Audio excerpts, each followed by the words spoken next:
This is Greg Noyes of Pacific West Home Inspections. I'm doing a house in Arleta. Today is Sunday, March 30th. April Fool's Day is 2 days away. And this house actually still has the old evaporated cooler, or what we call swamp cooler. It's empty today, so we won't be able to run it. But you can see over time these things leak, and the water, the foul water it has in there has come on over to the roof, and it's deteriorated the surface of these shingles here. So, and then also in the same area, it looks like they had a bad batch of shingles. They're getting more wear here than the rest of the roof here. You can see the rocks just come right off. There's a masonry chimney here, and on the side here. When they flashed it, each one of these shingle tabs should have an individual metal tab come up, and it doesn't look like they've done it. And there's there's gaps in the mastic or whatever they use to seal it. So this would be an area where you have to keep an eye on. Now earlier I was showing, if I can find my screwdriver here, over here, that some of the mortar here is crumbly, and then this brick here has got a gap here. And what happens in each corner, there's a piece of rebar that goes down, and water gets backed up in the system and comes down inside the chimney and rusts out the rebar and pushes these bricks out. So you got some internal damage here. It's mostly on this side here. The other side is not as bad. Now the top of the chimney, we call this the chimney cap, and we like to see the concrete mortar cap go all the way to the top, and we don't like to see exposed bricks. And it's got a flat screen. We like to see a raised rain cap type we keep the moisture out of here, spark arrestor rain cap. And it's a there's no clay flue here. It's lined brick with plaster, and the plaster deteriorating in areas.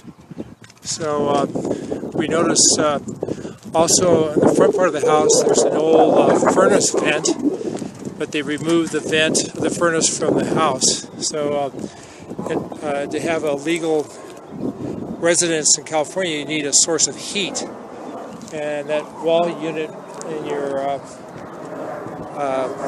master bedroom would not comply for the rest of the house. So another heater needs to be installed. In the back of the house, there's a new mask head for your electrical panel, and it looks like they bumped out the back of the house, put that master bathroom in. So all that looks like it's done properly, and over time you want to cut back the trees from over the roof so it doesn't rub, and keep the branches away from the electrical service cables as well. Has a detached garage here. Haven't seen that yet. Most of the backyard is concrete, and there'll be an easement on your title report for your electrical wires in the backyard. There's 90 weight cap sheet in the over the sunroom, and there's cracking in areas. We call it alligating.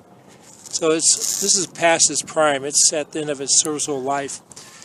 It needs to be replaced. And also there's air pockets here. And what's happened, the pocket comes up, raised up, is creating a dam here. And there may be, in the future, create a little gap between the two splices here, and water will get in your system and leak in your sunroom. So this needs to be replaced. So this is what you have for the roof. And I am Greg Noyes. The next thing we're going to do is show you how to shut off your water, gas, and power. On your left exterior of your house, you have your main electrical panel.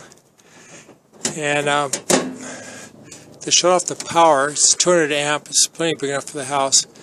Move that breaker over and that shuts off the power. So you can see the labeling here is not well defined, or these breakers need to be better labeled. I'm going to back up and go towards the front of the house, and we'll talk about the water heater. It's a 2010 and it's a newer one. The guy who installed it left out of many of the parts. This vent here needs to be screwed attached. These vent supply connectors need to be new when you replace them, and they got corrosion here.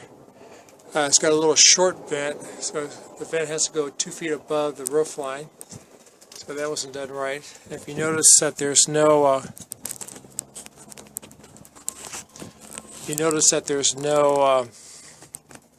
seismic traps here as well, and so during an earthquake these will rock and roll, and we want them attached to the house. And then this is a temperature pressure relief valve, and there's supposed to be a pipe come down to the floor here, so when these when the water heater overheats, you're going to have steam coming out of here, so you don't want it blowing in front of your face.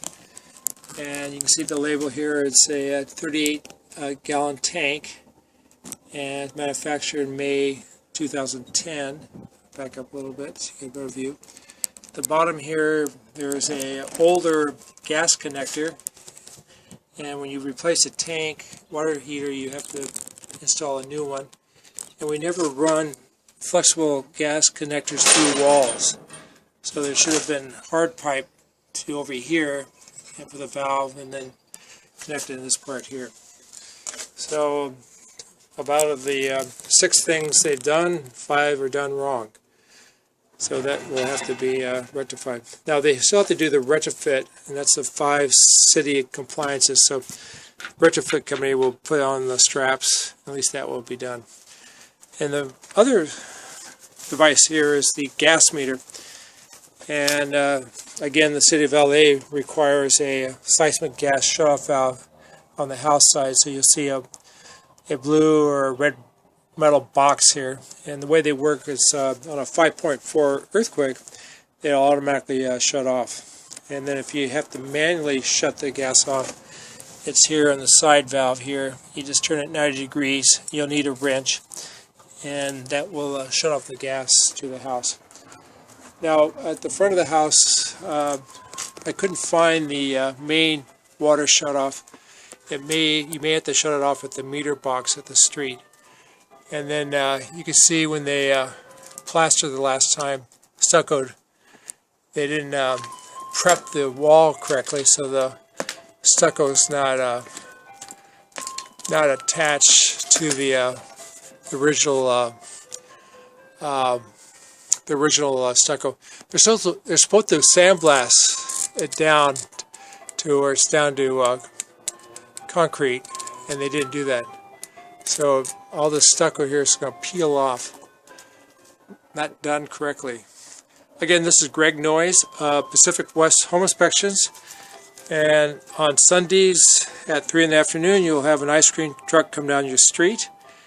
And I can be reached at 818-362-5578, or on the web, www.ehomeinspector.com.